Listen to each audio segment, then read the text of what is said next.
সপ্তাহান্তে পারদ পতনের সম্ভাবনা। কলকাতায় পারদ নামতে পারে 15 ডিগ্রির ঘরে, আর পশ্চিমের জেলাগুলিতে তাপমাত্রা নামতে পারে 10 থেকে 12 ডিগ্রিতে। উত্তর পশ্চিমে শীতল হাওয়ার জেরে 2 থেকে 4 ডিগ্রি পারদ পতনের সম্ভাবনা। তবে এখনই জাঁকিয়ে শীতের সম্ভাবনা নেই। শীতের পথে আগামী সপ্তাহে কাঁটা হয়ে দাঁড়াবে পশ্চিমী ঝঞ্ঝা। চন্দননগরের কুন্ডুঘাটে 6 বছরের শিশুকে ফাঁকা বাড়িতে খুন করে গেছে ডাকাতরা, এমনটাই অভিযোগ করছেন মৃত শিশুর পরিবার। আলমারি খোলা অবস্থায় রয়েছে এবং টাকা পয়সা গয়না লুট করা হয়েছে, এমনটাই অভিযোগ তাদের।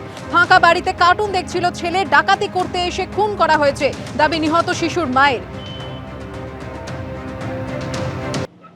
বাংলাদেশে গণতন্ত্রের গণহত্যা, একের পর এক হিন্দু নিপীড়নের ছবি প্রকাশ্যে আসছে। সুনামগঞ্জের একাধিক জায়গায় হিন্দুদের বাড়ি, দোকানে ভাঙচুর চালানো হয়েছে। অন্তত 2টি মন্দিরে ভাঙচুরের ঘটনা ঘটেছে। মন্দিরে ভাঙচুর চালানোর পর লুটপাট করা হয় বলে অভিযোগ। দোয়ারা বাজার থানা এলাকায় মঙ্গলার গ্রামেও আক্রান্ত হিন্দুরা। বেছে বেছে হিন্দুদের বাড়িঘর, দোকানে ভাঙচুর চলে।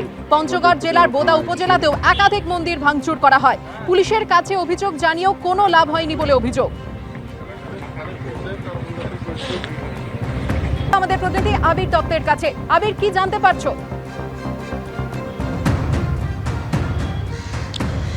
দেখো, এক কথায় বলা যায় যে পরিস্থিতি বা যে ঘটনাগুলো সামনে আসছে তার থেকে যে রাষ্ট্রশক্তি সমস্তভাবে তার শক্তি প্রয়োগ করে প্রতিবাদীর গলা টিপে ধরছে, অর্থাৎ বা প্রতিবাদীর গলা যাতে স্বর না বেরোয় সেই সমস্ত চেষ্টা করছে। কোনো রকম ব্যবস্থা নেওয়া হচ্ছে না পুলিশের তরফ থেকে, এমনটাই অভিযোগ। কোনো রকম ব্যবস্থা নেওয়া হচ্ছে না সেনার তরফ থেকে।